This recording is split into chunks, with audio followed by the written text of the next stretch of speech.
अस्सलाम वालेकुम viewers, welcome to the students platform. आज हम PSY 407 के लेसन नंबर 7 को डिस्कस करेंगे। Motivation in sport. Two types of motivation है, इंट्रिंसिक और एक्सट्रिंसिक। ये आपकी एक असाइनमेंट थी PSY 407 को, उसके अंदर भी यही सवाल पूछा गया था। Integrated theory of motivation. 4 sets of factors determine motivation in sport. पहला है सक्सेस एंड फेल्यूर। सक्सेस जो होगी हमारी बढ़ेगी तो हमारी मोटिवेशन भी इंक्रीज़ होगी, और सक्सेस जो हमारी नहीं हो कम होगी या हम फेल्योर का शिकार होंगे तो हमारी मोटिवेशन जो है वो डिक्रीज़ होगी। Competition and cooperation. अच्छा कोऑपरेशन गोल ओरिएंटेड होता है, यानी बाज़ औक़ात कंपटीशन जो है वो मोटिवेट भी करता है और बाज़ औक़ात कंपटीशन जो है वो डीमोटिवेशन का बाइस भी बनता है। Coaches behaviour. कोचेज़ का बिहेवियर अच्छा होगा, मोटिवेट करने वाले होंगे तो ज़ाहिर बात है ऑटो पे परफॉर्मेंस अच्छी होगी। लेकिन अगर उनका बिहेवियर जो होगा स्ट्रिक्ट होगा, वो मोटिवेट नहीं कर देंगे तो हमारी परफॉर्मेंस जो है वो डिक्रीज़ होगी। Psychological mediators. पहला है कम्पिटेंस। कह रहा है कि कम्पिटेंस और हाई सेल्फ स्टीम जो है, हाई एफिशिएंसी है जो हमारी वो इंक्रीज़ होगी तो मोटिवेशन जो है हमारी ऑटो पे इंक्रीज़ होगी।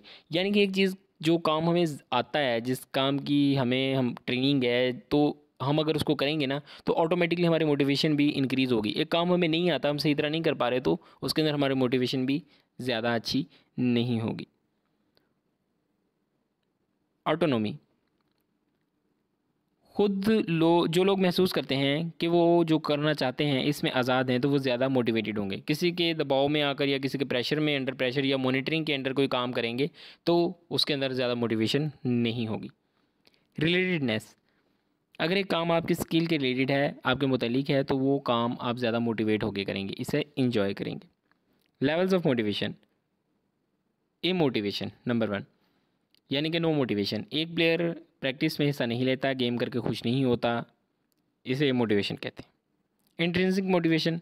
नई स्किल्स को सीखने की ख्वाहिश, गेम्स में ज़्यादा स्कोर करने की ख्वाहिश, ये सब जो है वो गोल्स हैं, यानी कि इसके अंदर जो है ये पर्सनल गोल्स हैं हमारे, जो कि इंट्रिंसिक मोटिवेशन कहलाते हैं। External regulation.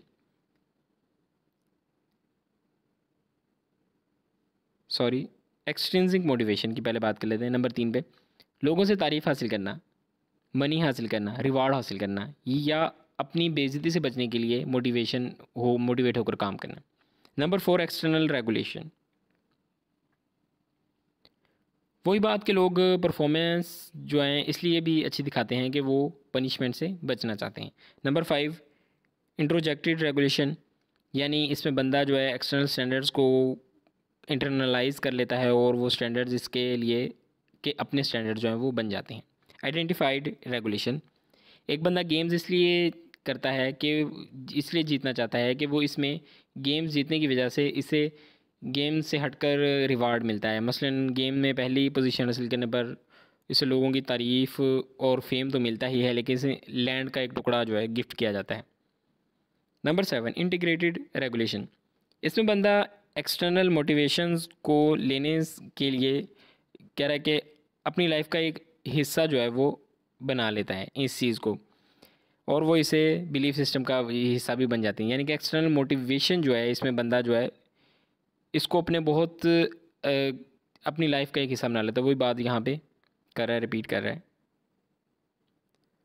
Consequences of motivation. Consequences जो है मोटिवेशन के अंदर, इसके अंदर कह रहा है कि high level of intrinsic motivation and internalised extrinsic motivation should lead to positive effect, positive behaviour outcomes and improved cognition. जो इंटीग्रेटिव मॉडल को सपोर्ट करते हैं वो रिसर्च, इनके यहाँ पे 4 रिसर्च हैं, इनके नाम लिखे हुए हैं, इनको ऐसा ही पढ़ लीजिएगा। कॉग्निटिव इवैल्यूएशन थ्योरी कह रहा है कि एक्सटर्नल रिवार्ड एक यंग पर्सन की इंटरनल मोटिवेशन को डैमेज कर सकते हैं। इसी तरह आप एक साइकोलॉजिस्ट के तौर पर एक यंग बंदे को मोटिवेट करना चाहते हैं तो वो एक्सट्रिंसिक की बजाय इंट्रिंसिक मोटिवेशन का इस्तेमाल करें, तो ये उसके लिए ज़्यादा बेहतर होगा। व्यूअर, ये था हमारा lesson. I hope I made it clear. मिलते हैं जल्दी नेक्स्ट लेसन में। Till then take care. अल्लाह हाफिज़।